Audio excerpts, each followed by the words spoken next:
AskReddit by Potato Stealer. What is a telltale sign that someone is a selfish person? When anything that happens to them is the worst thing in the world and whatever happens to you is not that bad and a waste of time talking about or dealing with. I know your mom died a month ago, but my best friend of 3 years died too, so I don't see why you are so sad all of the time. I think narcissism and selfishness go hand in hand, so there you go. Friend of mine was talking to a mutual ex-friend about how she was feeling shit because it was coming up to the anniversary of her sister's murder. The ex-friend responded that she was also feeling shitty and needed support because her boyfriend, who had been visiting for the weekend, had gone home. We both cut her off after that. I love these threads. I always use them as a way to measure whether I'm doing those things or not and fix them if I am. Made it about yourself, haven't you? Hehe. They feel no remorse for how they've hurt others. Let's not forget how they make you apologize for how you made them feel when you want to talk about things they did to you. Doesn't think they are wrong in the slightest bit. They can't shoulder any bit of responsibility. I'll add to this though, it doesn't have to be overtly blamey on you. It can manifest as a sense of aloofness or unawareness. It can feel like they are just constantly unaware of their role in things, and then will refuse to acknowledge any role in things. They may also flip it back on you if you show them some of their responsibility and say you're making them feel bad. They don't remember the times people helped them, but remember clearly all the times they have helped others. Deleted. They bring nothing to the potluck but are first in line. They brought Tupperware containers to the potluck to bring home. Deleted. Just to add this, they keep their space quite clean, but anything common is where they litter. They respond how worse their situation is when you're sharing your problems with them. No try for help or listening, just trying to draw attention on their side. The complainers. I have a friend that is like that, and lately I have just been letting her talk, with dry responses such as "oh wow, tough luck, yeah, you told me all of that via text," and I would talk only if she would ask me a question. Well, the hangout got silent super fast. And it seems she is no longer satisfied sharing the details of her life with me. Novik. Every bad thing you do to them is drama worthy. And X200B. Every bad thing they do to you are details and should be moved on from, and why can't you just do that? You're so dramatic. Edit. It's heartbreaking that so many people can relate to this. I'm reading every reply that are addressed to me. Thank you for sharing. Ha ha ha ha ha. Why can't you just move on and forgive me? Or the classic is when you do something that pisses them off, you stop. But when they do something similar, never 100% the same, but they don't understand the nuance, they can't understand why that would ever upset you, and it shouldn't upset you. It's not that big of a deal. I'm trauma dumping here lol. Anyways. People don't take responsibility for their actions. If you are in a group and there is one person that is constantly interrupting the middle of what you or anyone else is saying, generally to brag about themselves with a one-upper story, is generally a precursor to stop associating with them. I've met too many of them in my days, and they are more often than not happy to throw you under the bus whenever the opportunity arises. The Elevenerife type. You say you've been in Tenerife and they say that's cool, but they visited Elevenerife.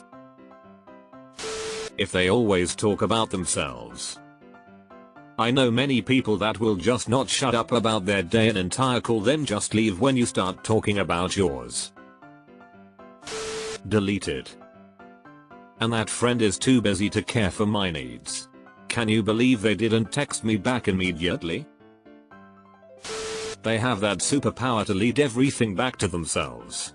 Even when you're actually talking about your own life or a specific problem of yours, they somehow make it that you start talking about them instead without even changing the topic. Nearly everyone does this to a point. There's an extremely fine line between trying to comfort someone by saying something like, I recently went through something with my father as well. I'm so sorry, and making their issue about yourself. It's crazy how common it is, and I'd guess if you are sharing something tragic to a group of people, at least one will try to make it into a competition and one up you. If they refuse to take responsibility for their actions. Similarly, someone who never apologizes. It takes a little longer to figure this out, but if after a few dozen hours of interactions you've never heard "I'm sorry," you probably never will. I waited for 1/2 years once. Never again.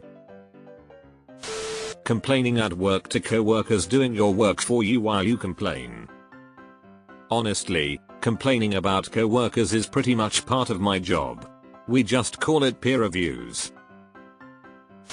They want to dig up your dead dog to use the skull for taxidermy purposes and is insistent on doing it despite your objections. Are oddly specific. They never admit when they are wrong even if there is physical evidence. Well, I'm sorry that you have a problem with me. Maybe you should stop being so sensitive. Why are you making that face? I literally just apologized to you. Conversations don't feel like conversations.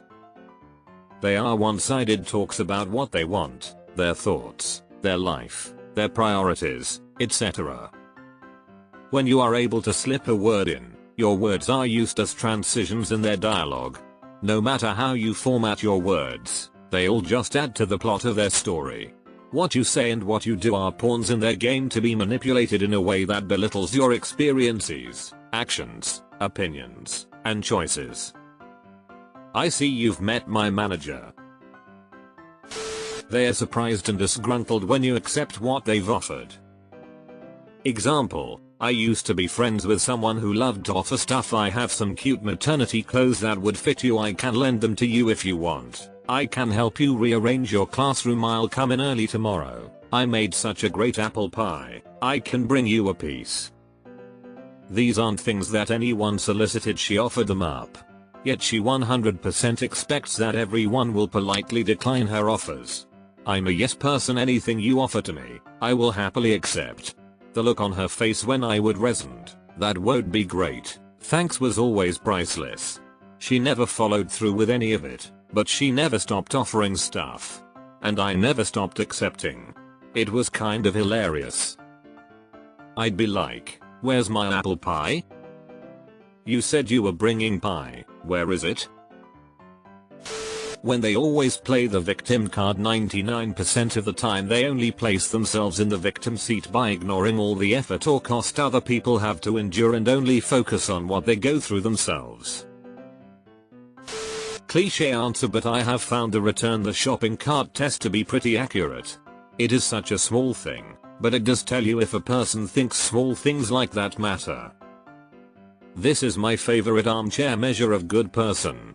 There is absolutely no benefit to you as the trolley returner, but there is loss to others if you don't. There's also no immediate human association like with how you treat a server or retail employee. Just raw, "Are you thinking about the other guy?"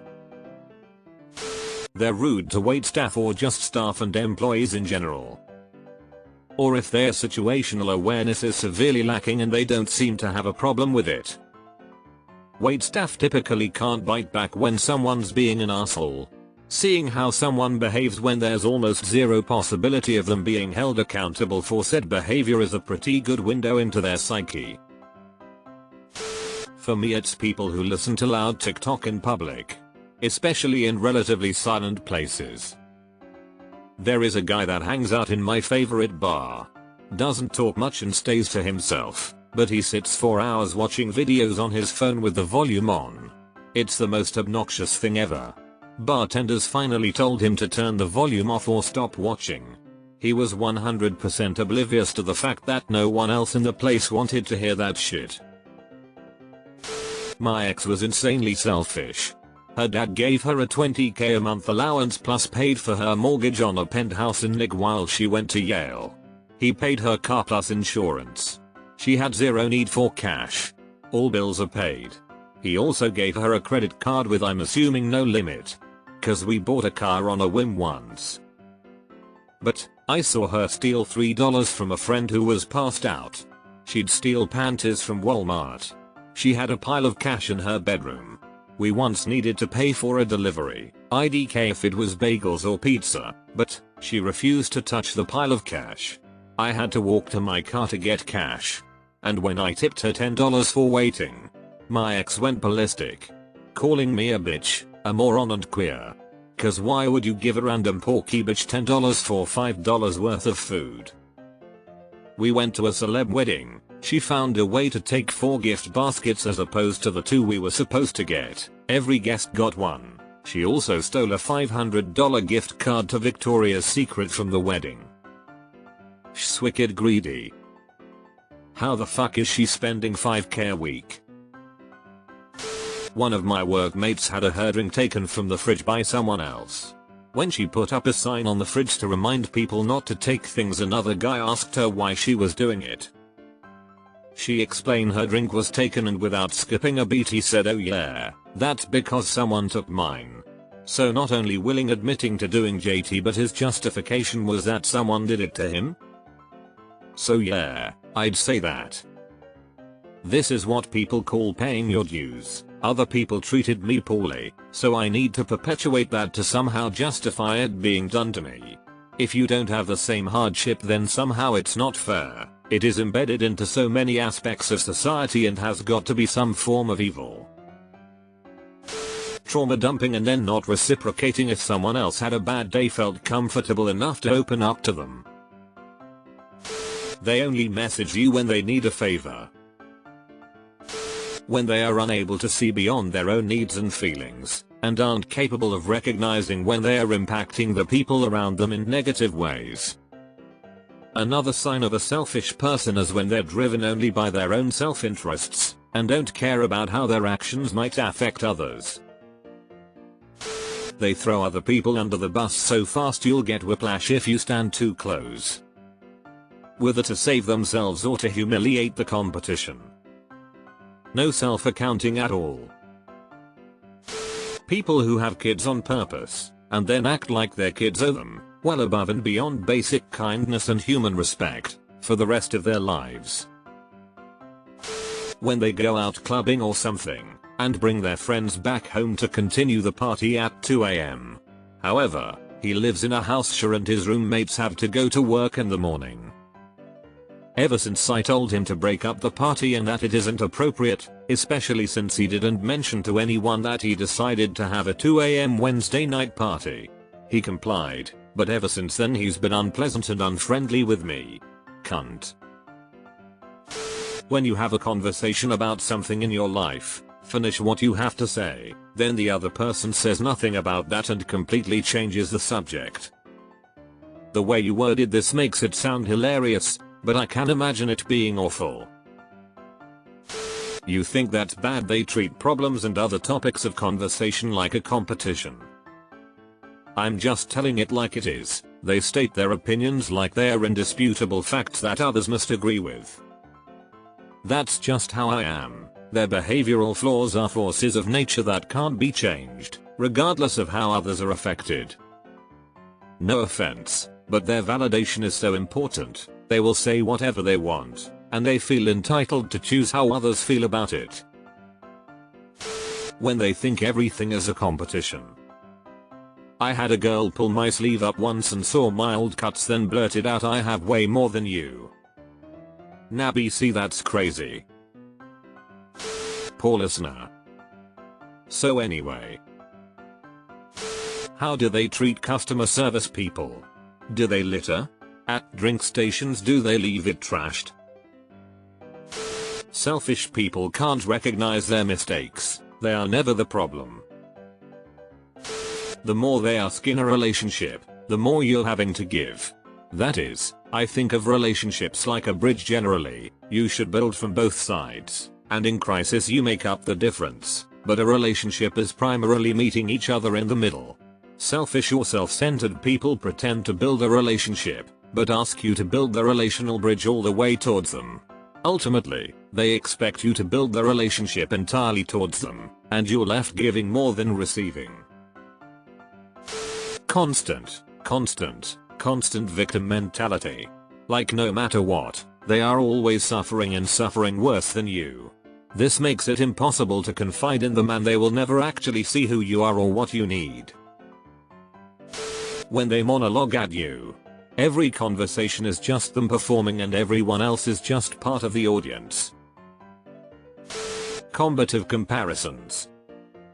This is what I call it when someone always has a response to what you are talking about that somehow always seems to one-up you.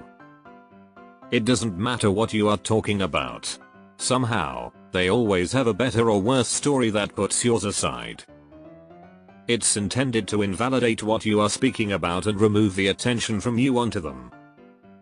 Pay close attention to people who practice this malicious style of conversation. You will be glad you made note of it, as usually this is not only selfish, but very narcissistic in nature. I feel like I do this sometimes because I don't know how else to answer. It's stupid. I want to stop but I can either do that or be quiet because I can't find a response other than a low effort whoa or that sucks. I don't want to draw attention to myself, I just don't know what else to do. If someone tells me their problem I just think about it and that's it. I can't really word the response. No thank you or compliments. My cousin, when I cook food, she won't just say normal shit like thank you for the food, it's really good. Instead she says, is it bad? I actually like this food. Is it bad? I am craving that pasta you made. Could this be indicative of a deeper issue? I've known a few people with somewhat disordered eating habits who won't indulge without berating themselves over it first. For example, I shouldn't have this cake, but I guess I'll be bad today. Even though that's annoying and sometimes rude in itself, I recognize that it's rooted in their own distress regarding food. Creating or opening Reddit threads on selfishness to find out if it's really them that's the problem or if Marissa's actually totally full of shit. I can't believe you, Marissa. Fuck Marissa. A visible exoskeleton. Edit. Oh, selfish. Crab people. The way they treat random people vs the way they treat people they want something from. People who always talk about money or the grind. Usually they will sell you out in a heartbeat or take advantage of others for money, which is pretty selfish. When there is drama they make it about themselves. When you're venting to them about a valid, personal issue thing you struggle with that has nothing to do with them, and they get mad at you because they've made it all about them and they think you're passive aggressively critiquing them. Pay attention to how much they interrupt you, or you'll say something that's pretty important and they'll go okay and then talk about something else.